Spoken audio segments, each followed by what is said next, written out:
Welcome to A Year of War and Peace. I'm your host, Brian E. Denton. A Year of War and Peace is a daily, year-long, chapter-by-chapter reading of and meditation on Leo Tolstoy's epic novel, War and Peace. In these videos and podcasts, you'll be treated to a free reading of one chapter per day of the novel, plus a reflective essay I've written individually tailored to that day's chapter. These readings are offered for free, though if you'd like to support me, you can do so in one of three ways. First, you could purchase my ebook, A Year of War and Peace. It features the entire novel, plus all of my reflective essays, and it's only $2.99 on Amazon.com. You could also become a patron at patreon.com/Brian E. Denton. If you sign up there, you'll receive a sonnet once a month, plus a link to an ebook of my collected sonnets. Finally, if you like, you can make a one-time donation to my PayPal account. The email there is brianedenton@gmail.com.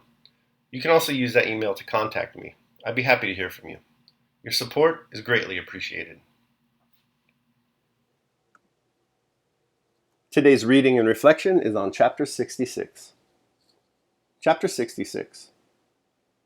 Early in the year 1806, Nicholas Rostov returned home on leave. Denisov was going home to Vorozhnev, and Rostov persuaded him to travel with him as far as Moscow and to stay with him there. Meeting a comrade at the last post station, but one before Moscow, Denisov had drunk 3 bottles of wine with him, and, despite the jolting ruts across the snow-covered road, did not once wake up on the way to Moscow, but lay on the bottom of the sleigh beside Rostov, who grew more and more impatient the nearer they got to Moscow. How much longer? How much longer? Oh, these insufferable streets, shops, bakers' signboards, street lamps, and sleighs, thought Rostov, when their leave permits had been passed at the town gate and they had entered Moscow. Denisov, we're here! He's asleep, he added, leaning forward with his whole body, as if in that position he hoped to hasten the speed of the sleigh. Denisov gave no answer. There's the corner at the crossroads, where the cabman Zakhar has his stand, and there's Zakhar himself, and still the same horse. And here's the little shop where we used to buy gingerbread. Can't you hurry up now, then? Which house is it? Asked the driver. Why, that one, right at the end, the big one. Don't you see? That's our house, said Rostov. Of course it's our house. Denisov, we're almost there. Denisov raised his head, coughed, and made no answer. Dmitri, said Rostov to his valet on the box, those lights are on in our house, aren't they? Yes, sir, and there's a light in your father's study. Then they've not gone to bed yet.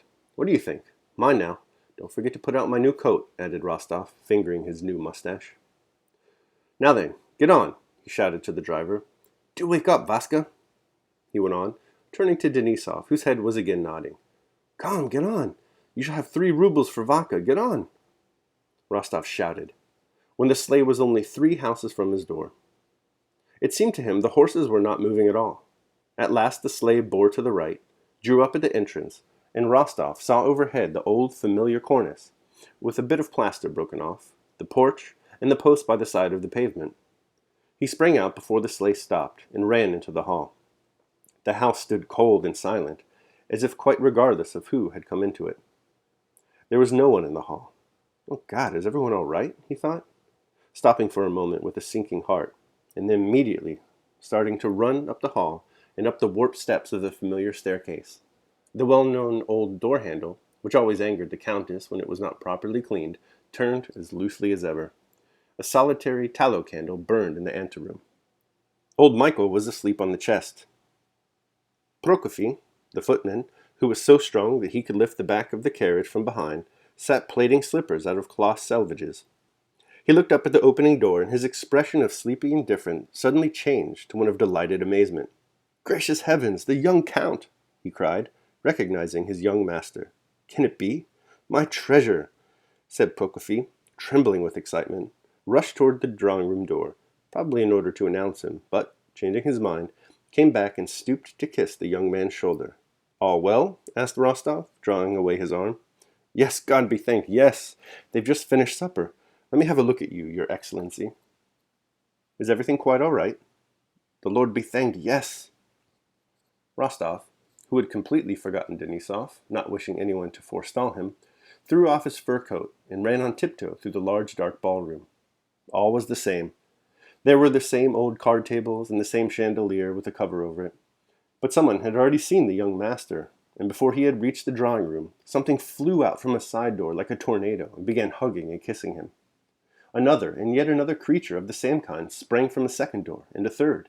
More hugging, more kissing, more outcries, and tears of joy. He could not distinguish which was Papa, which was Natasha, and which was Petya. Everyone shouted, talked, and kissed him at the same time. Only his mother was not there. He noticed that. "And I did not know, Nicholas, my darling." "Here he is, our own Nicholas, dear fellow. Ah, how he's changed. Where are the candles? Tea!" "And me, kiss me." "Dearest, and me." Sonia, Natasha, Petya, Anna Mikhailovna, Vera, and the old count were all hugging him, and the serfs, men, and maids flocked into the room, exclaiming and ohing and ahhing. Petya, clinging to his legs, kept shouting, "And me too!" Natasha, after she had pulled him down toward her and covered his face with kisses, holding him tight by the skirt of his coat, sprang away and pranced up and down in one place like a goat and shrieked piercingly. All around were loving eyes glistening with tears of joy, and all around were lips seeking a kiss. Sonia, too, all rosy red, clung to his arm, and radiant with bliss, looked eagerly toward his eyes, waiting for the look for which she longed. Sonia was now 16 years old, and she was very pretty, especially at this moment of happy, rapturous excitement. She gazed at him, not taking her eyes off of him, and smiling and holding her breath. He gave her a grateful look, but was still expectant and looking for someone. The old countess had not yet come. But now steps were heard at the door, steps so rapid that they could hardly be his mother's. Yet it was she, just in a new gown which he did not know, made since he had left. All the others let him go, and he ran to her. When they met, she fell on his breast, sobbing. She could not lift her face, but only pressed it to the cold braiding of his hussar's jacket. Denisov, who had come into the room unnoticed by anyone, stood there and wiped his eyes at the sight. "Vasily Denisov, your son's friend," he said, introducing himself to the count, who was looking inquiringly at him. "Ah, you are most welcome. I know," said the count, kissing and embracing Denisov. "Nicholas wrote to us. Natasha, Vera, look, here is Denisov." The same happy, rapturous faces turned to the shaggy figure of Denisov. "Darling Denisov," screamed Natasha, beside herself with rapture, springing to him, putting her arms around him, and kissing him. This escapade made everyone feel confused. Denisov blushed too, but smiled, and, taking Natasha's hand, kissed it. Denisov was shown to the room prepared for him, and the Rostovs all gathered around Nicholas in the sitting room. The old countess, not letting go of his hand and kissing it every moment, sat beside him. The rest, crowding around him, watched every movement, word, or look of his, never taking their blissfully adoring eyes off of him.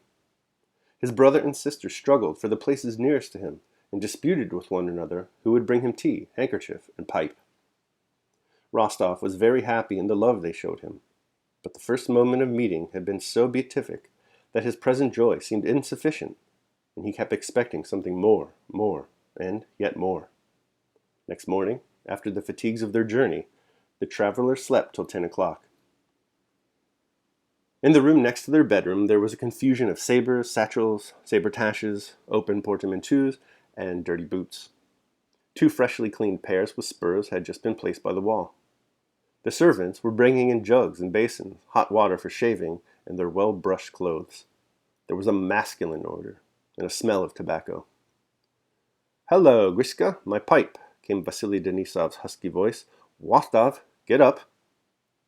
Rostov, rubbing his eyes that seemed glued together, raised his disheveled head from the hot pillow. "Why, is it late?" "Late. It's nearly 10 o'clock," answered Natasha's voice. A rustle of starched petticoats and the whispering and laughter of girls' voices came from the adjoining room.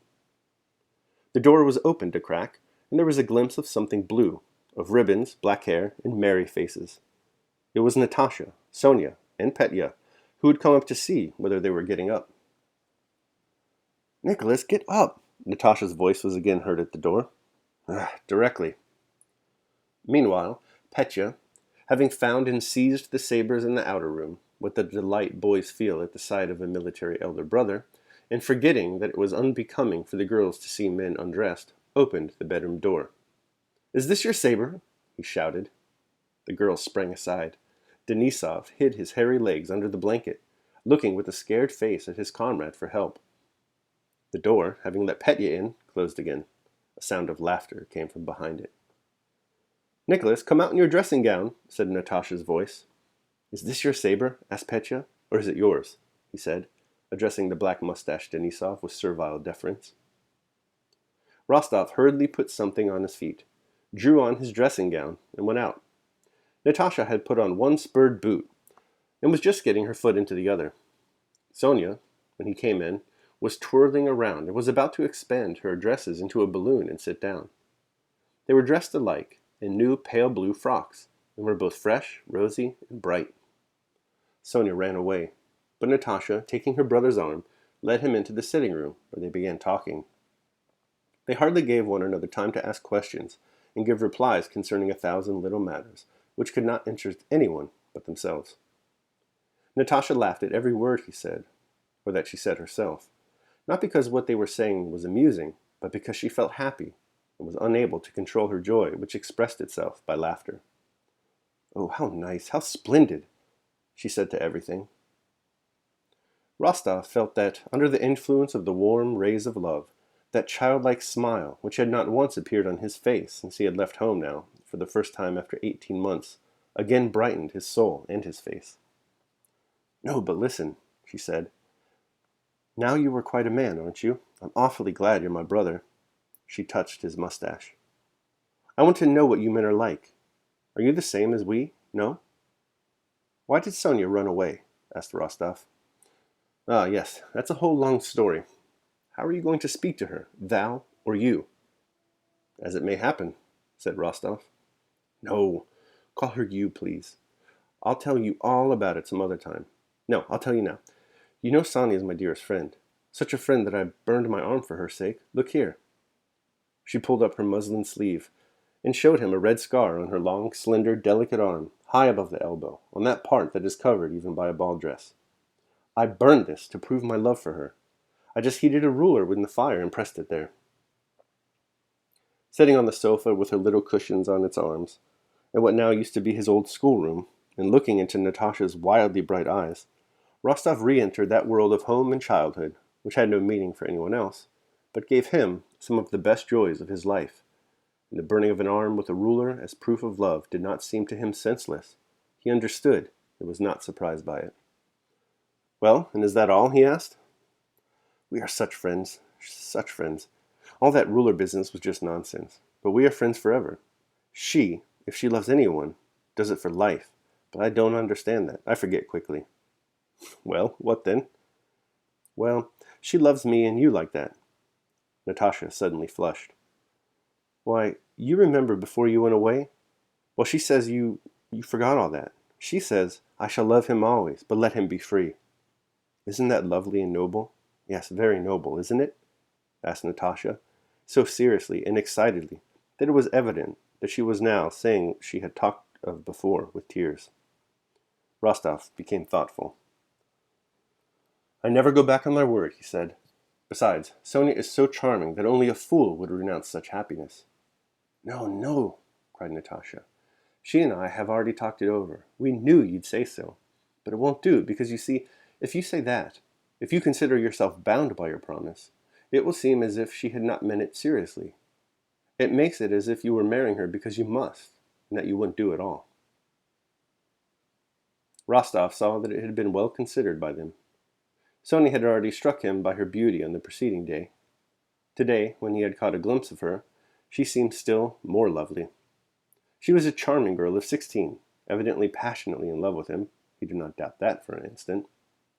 Why should he not love her now, and even marry her, Rostov thought.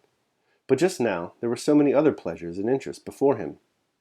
"Yes, they have taken a wise decision," he thought. "I must remain free." "Well then, that's excellent," said he. "We'll talk it over later on. Ah, how I'm so glad to have you." "Well, and are you still true to Boris?" he continued. "Ah, what nonsense," cried Natásha, laughing. "I don't think about him or anyone else, and I don't want anything of the kind." "Dear me, then what are you up to now?" "Now?" repeated Natásha, and a happy smile lit up her face. "Have you seen Duport?" "No." Not seen Duport, the world-famous dancer. Well then, you won't understand. That's what I'm up to. Curving her arms, Natasha held out her skirts as dancers do, ran back a few steps, turned, cut a caper, brought her little feet sharply together, and made some steps on the very tips of her toes. "See, I'm standing, see?"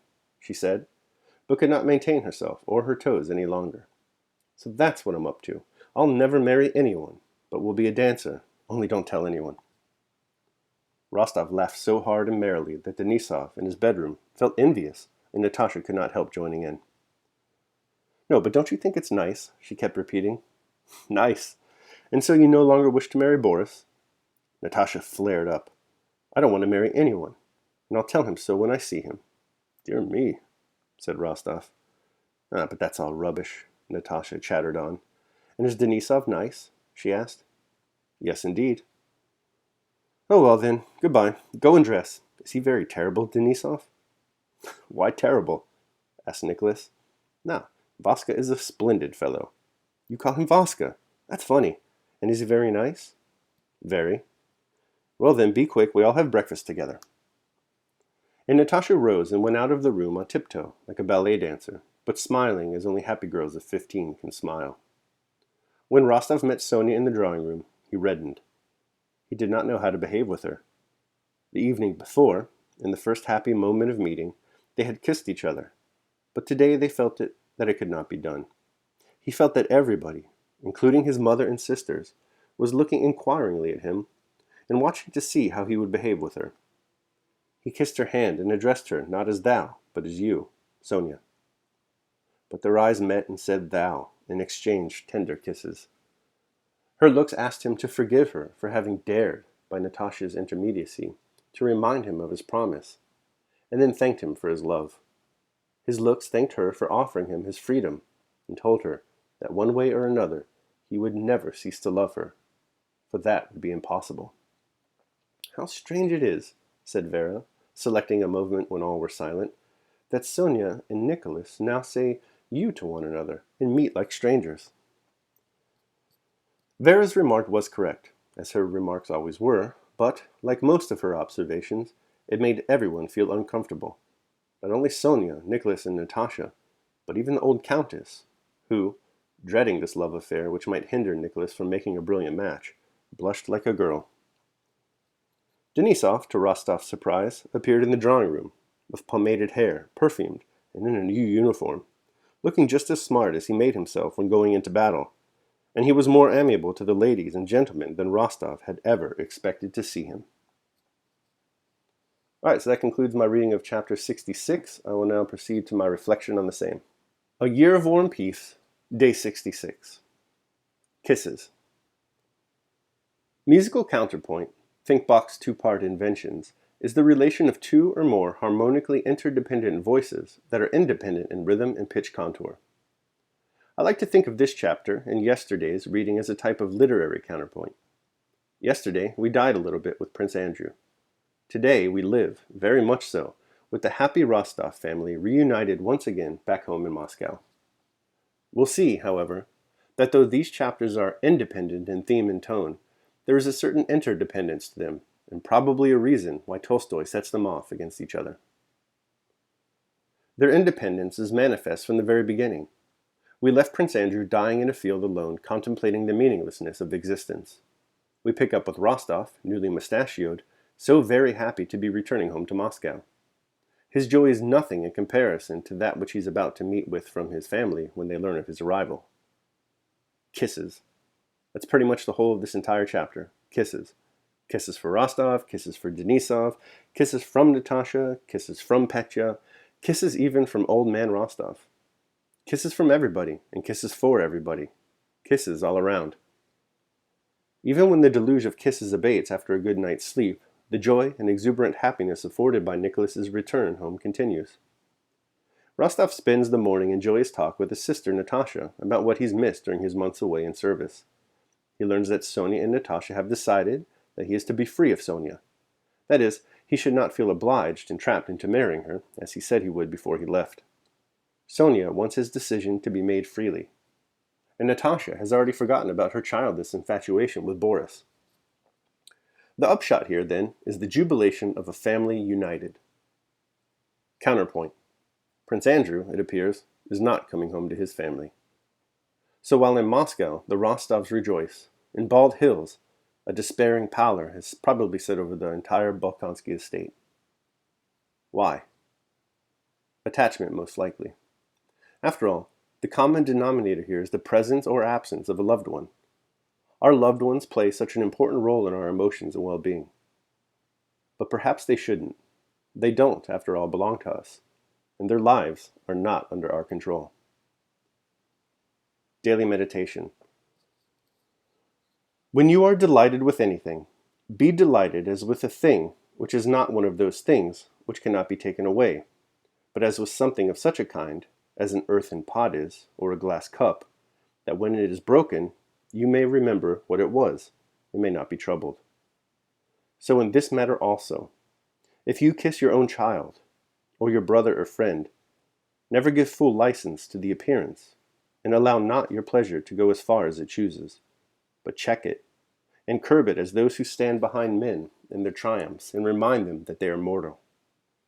Do you also remind yourself in like manner that him who you love is mortal, and that what you love is nothing of your own?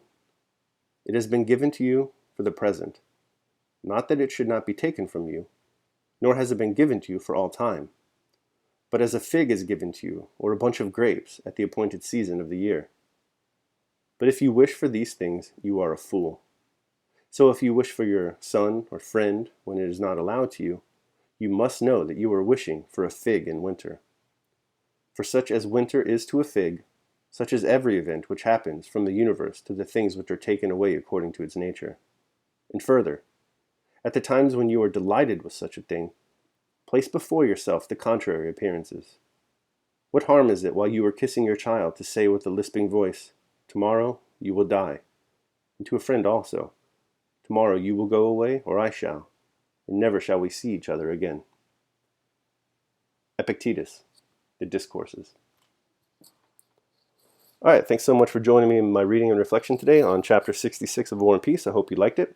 Remember that if you'd like to support me, you can do so either by purchasing the ebook, A Year of War and Peace, becoming a patron at patreon.com, or making a one-time donation to PayPal. The links to all that are below. Your support is greatly appreciated.